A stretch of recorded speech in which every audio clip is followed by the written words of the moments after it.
হেরে গেছে, অবশ্যই খারাপ লাগছে এটা। যার কারণে মনে থেকে জার্সি খুলে ফেলছি ভাই। খুবই লাগ খারাপ ছিল। আশা করছিলাম যে রংপুর এবছর ভালো কিছু একটা উপহার দিবে। ফার্স্ট অফে অনেক ভালো খেলছিল রংপুর, কিন্তু দ্বিতীয়ত যে এত ভালো প্লেয়ার আইনাও রংপুর হারছে, অনেক খারাপ লাগতেছে ভাই। আমি হলো বাসা আমার রংপুর বিভাগের মধ্যে, বাট আমি থাকি বরিশাল বিভাগের মধ্যে। অর্ধেক রংপুর অর্ধেক বরিশাল আর কি। আমার বন্ধু কান্নাকাটি করতেছিল, বন্ধুকে সান্ত্বনা দিয়ে মাথার ফিতা লাগাই দিছি যাতে বন্ধু কান্না না করে। নেক্সট ম্যাচ আমরা উইন হবো আর কি। ঠিক আছে ইনশাআল্লাহ। হ্যাঁ, বন্ধু কান্নাকাটি করছে, কোনো সমস্যা নাই। রংপুরের তোকে বরিশালে নিয়ে আইছি, আউট বরিশালের সাপোর্টার। গার্লফ্রেন্ডও কান্নাকাটি শুরু করছিল, বন্ধু হারার ধরছিল, কিন্তু আমরা সান্ত্বনা দিছি আর কি, কোনো ব্যাপার না। Best friend. ভালো লাগছে না, এখন অনেক কষ্ট, মনের ভিতরে কথাও বলতে পারছি না। আপনারা দেখছেন যে কথা আস্তে আস্তে বেরোচ্ছে, খুবই খারাপ লাগতেছে। হয় প্রতিবারের মতো আমরা প্রত্যেকবারই যেটা দেখি যে লাস্ট ফিনিশিংয়ে আইসা আমাদের টিম ম্যানেজমেন্ট যে ভুলটা করে, কিছু কিছু ফরেন প্লেয়ার বাইরে থেকে নিয়ে আসে যাদেরকে রেস্টও দিতে পারে না, তো ডাইরেক্ট মাঠে নামায় দেয়। এটাও তো একটা মানুষ, তো ডাইরেক্ট মাঠে এসেই একটা বিশ্রাম না পেয়ে এইভাবে খেলাটা আসলেই পসিবল না। তো আমি টিম ম্যানেজমেন্টকে বলতে চাই যে প্রতি বছরই একই ভুল যেন না করে। ইফতেখার আহমেদকে বসানোটা ঠিক হয় নাই, উনি একটা রানিং প্লেয়ার ছিল। জি, অবশ্যই খারাপ লাগছে। আজকে মাঠে তো এসেছিল রংপুরের জন্য, কি মনে হয়েছিল? আশা ছিল রংপুর জিতবে, বাট হেরে গেছে, অবশ্যই খারাপ লাগছে এটা। তখন আসলেই তো অনেক বেশি খারাপ লাগছিল যখন কম রাউন্ড হচ্ছিল আর কি।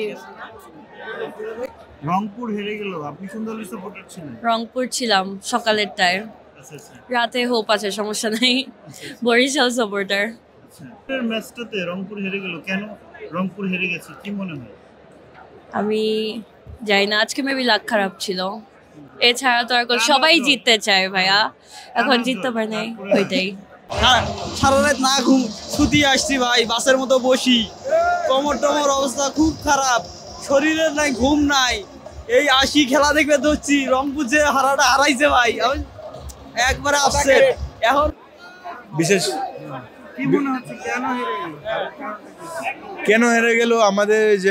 আমাদের লাকটা আসলে খুবই খারাপ, কারণ আমরা যদি টসে জিততে পারতাম হয়তো তারা ফিল্ডিং নিত। ফিল্ডিং নিলে আকিব জাভেদ ছিল, তারপরে আবার নাহিদ রানা ছিল, শেখ মাহিদি ছিল, তারাও ভালো বোলিং করতো।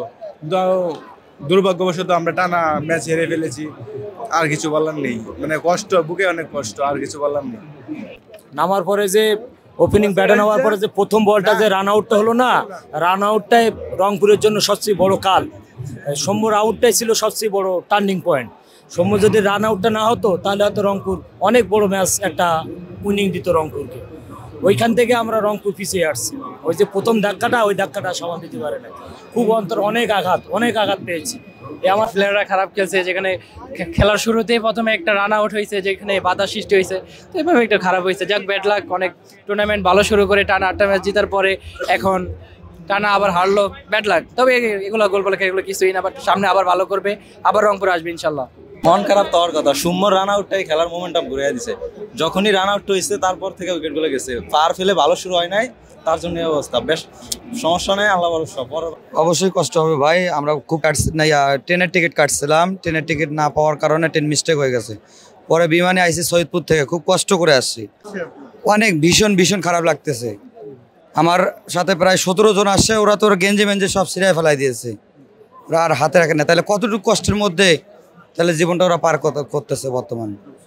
এটা ব্যর্থতাতে কোন দিক দিয়ে, এটা তো কখনো খুঁজে পাচ্ছি না। এরা রংপুরে প্রোগ্রাম করে আসে, অনুষ্ঠান করে আসে, তখন থেকে হার শুরু করছে, এই জয় আর কখনো খুঁজে পায়নি। এইটাই কি কুড়াল হয়ে দাঁড়াইছে নাকি জীবনের ক্ষতি হয়ে দাঁড়াইছে নাকি আল্লাহ মাহবুদে জানে।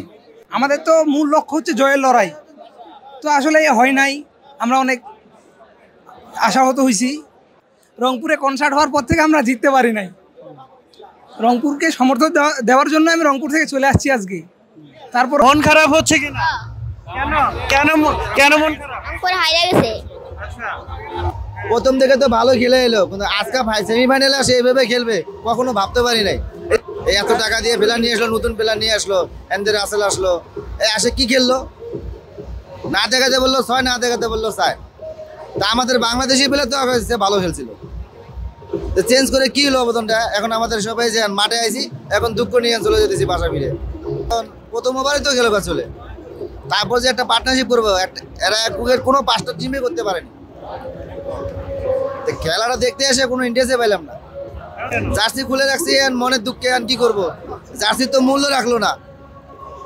বাইরের থেকে টাকাটা কিনে অনেক কষ্ট করে মনে করেন আনন্দে আসছিলাম বাসার থেকে, যে আছে খেলা জিততে এখান থেকে যাবো, কিন্তু আইসে যে এই খেলা দেখবো কখনো ভাবতে পারিনি, যার কারণে মনের দুঃখে জার্সি খুলে ফেলছি ভাই।